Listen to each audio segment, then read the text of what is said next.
semuanya, perkenalkan nama saya Johanna Taniolga dan dosen pengampun saya Bapak Winnie Eka Putra. Di sini saya akan mempresentasikan tentang konsep penghasilan dalam akuntansi pajak.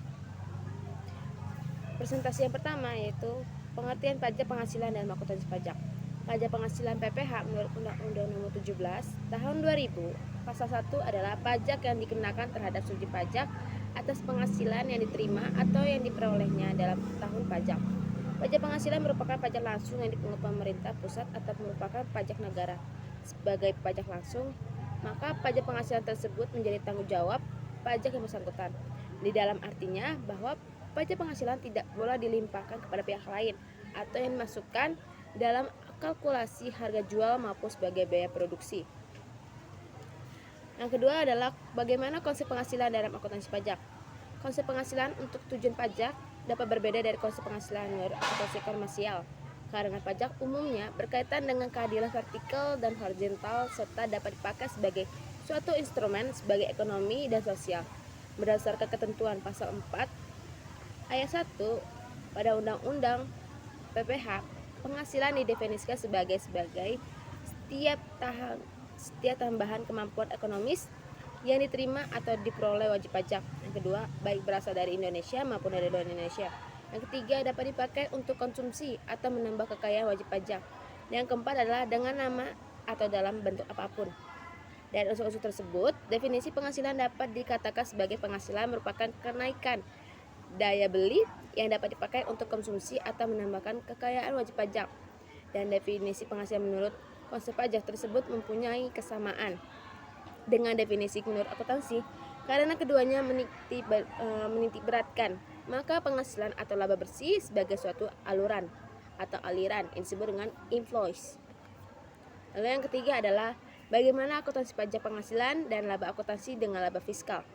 Laporan keuangan komersial disusun berdasarkan standar akuntansi yang berlaku umum pada PSK. Sebagai laporan keuangan fiskal disusun berdasarkan prinsip-prinsip berlaku dalam Undang-Undang Perpajakan.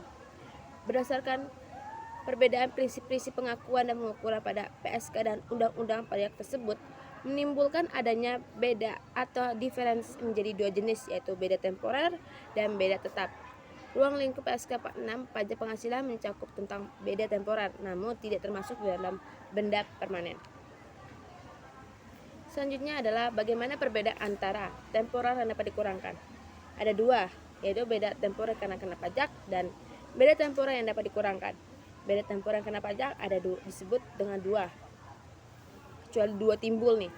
Pertama, pengakuan awal goodwill, dan kedua, pada saat pengakuan awal aset atau liabilitas dari suatu transaksi yang bukan transaksi kombinasi bisnis dan pada saat transaksi tidak mempengaruhi laba akuntansi dan laba kena pajak atau disebut dengan rugi pajak.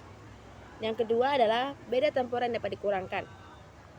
Di dalam beda temporer yang dapat dikurangkan, diakui untuk seluruh perbedaan temporer yang dapat digunakan atau yang dikurangkan sepanjang kemungkinan besar bahwa laba kena pajak akan tersedia dalam jumlah yang cukup memadai sehingga perbedaan temporer dapat dikurangkan tersebut bisa dimanfaatkan, kecuali jika kena aset pajak tangguhan yang timbul dari pengakuan awal atau pengakuan liabilitas dalam transaksi tersebut. Lalu yang pertama, bukan berasal dari transaksi kombinasi bisnis.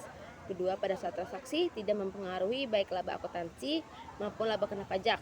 Yang ketiga, perbedaan temporer yang dapat dikurangkan dihubungkan dengan investasi entitas anak, cabang, asosiasi, serta ventura bersama, maka aset pajak tanggungan harus diakui dengan cara yang khusus.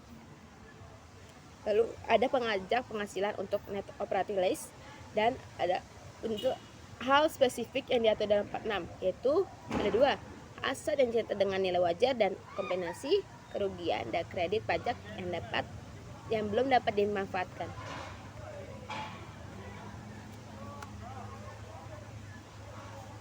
Sekian dari presentasi saya. Terima kasih. Mohon maaf jika ada kekurangan.